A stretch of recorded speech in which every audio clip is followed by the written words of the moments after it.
हम सब ने सुना है कि ब्रह्मांड की शुरुआत एक बहुत बड़े धमाके यानी बिग बैंग से हुई है ना? पर सोचिए, अगर ऐसा ना हो तो क्या हो अगर ये पूरी कायनात एक धमाके से नहीं बल्कि एक मुस्कान से पैदा हुई हो। चलिए आज हम मिलते हैं ब्रह्मांड की एक ऐसी ही अनोखी सृष्टिकर्ता से। जी हाँ, ये कहानी एक बिल्कुल ही अलग नज़रिया सामने रखती है।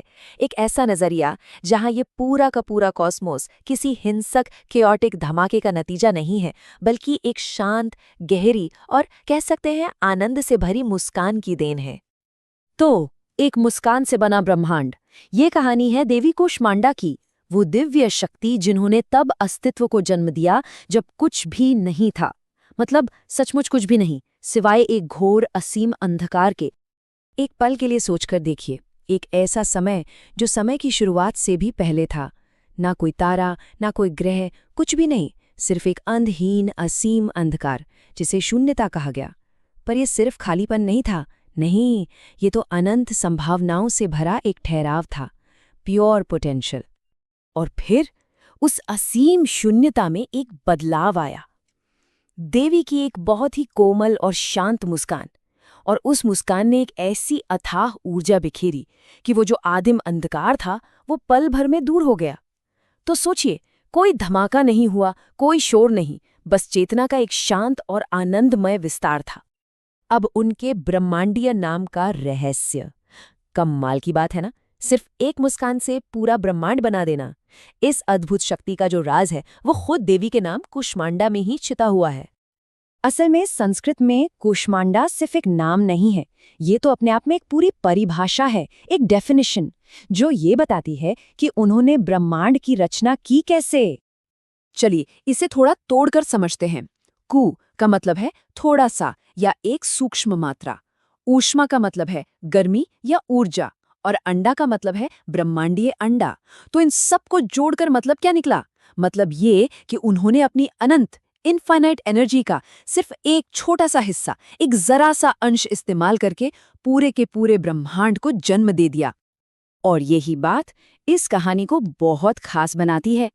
देखिए, कई दूसरी कहानियों में हम सुनते हैं कि सृष्टि का निर्माण बड़े बड़े युद्धों और संघर्षों के बाद हुआ, लेकिन ये कहानी बताती है कि सृष्टि एक दिव्य लीला थी, एक खेल जो किसी जोर जबरदस्ती से नहीं बल्कि एकदम सहज और आनंद से जन्मी थी। तो अब शून्यता से संपूर्णता तक का सफर, ठीक है, एक मुस्कान से अंधकार तो चला गया, लेकिन एक खाली जगह से ये भरा पूरा ब्रह्मांड बना कैसे? अच्छा सवाल है ना? तो सृष्टि का जो क्रम था वो कुछ इस तरह से था। देखिए, सबसे पहले उस महाशून्य में डिवाइन लाइट की एक किरण दिखाई दी। फिर वही प्रकाश धीरे धीरे देवी कुष्मांडा के रूप में साकार हुआ। इसके बाद उनकी मुस्कान से बना वो ब्रह्मांडीय अंडा जिसे ब्रह्मांडा कहते हैं। और फिर आखिर में उन्होंने अपने ही अस्तित्व से, अपने ही अंश से प्रमुख देवी देवताओं को उत्पन्न किया। और यहाँ एक बहुत दिलचस्प बात है, उन्होंने पहले महाकाली, महालक्ष्मी और महासरस्वती, इन 3 महान देवियों का निर्माण किया, और फिर इन देवियों से त्रिदेव यानी शिव, ब्रह्मा और विष्णु उत्पन्न हुए। तो ये क्रम उन्हें सभी देवी देवताओं का, सभी देवत्व का परम स्रोत, द अल्टीमेट सोर्स बना देता है। अब बात करते हैं सूर्य के अंदर की शक्ति की। देखिए, ब्रह्मांड बना देना एक बात है, लेकिन उसे लगातार चलाए रखना, सस्टेन करना, वो बिल्कुल दूसरी बात है।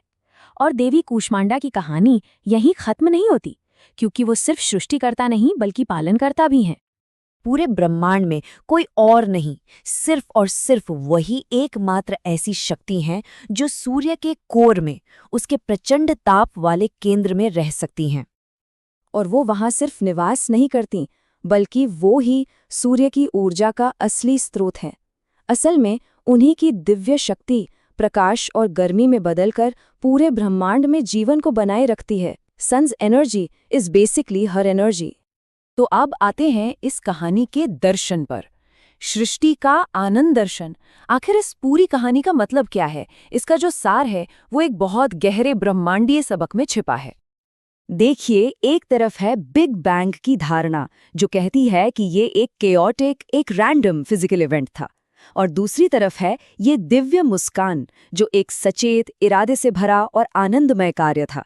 मतलब ये कहानी हमें बताती है कि ये ब्रह्मांड कोई हादसा नहीं है, बल्कि एक सोचा समझा कॉन्शियस सृजन है। उनकी आइकॉनोग्राफी भी बहुत कुछ कहती है। उन्हें अष्टभुजा देवी भी कहते हैं, यानी 8 भुजाओं वाली। और उनकी इन 8 भुजाओं में जो उपकरण हैं, वो उनके दोहरे स्वभाव को दिखाते हैं।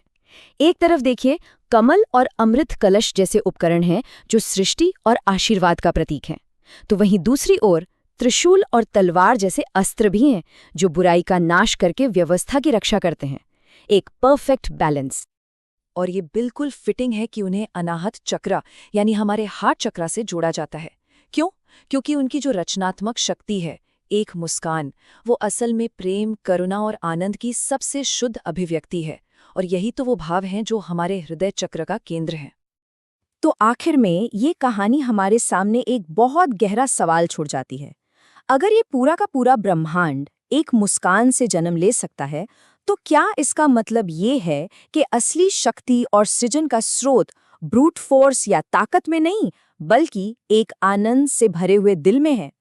सोचने वाली बात है।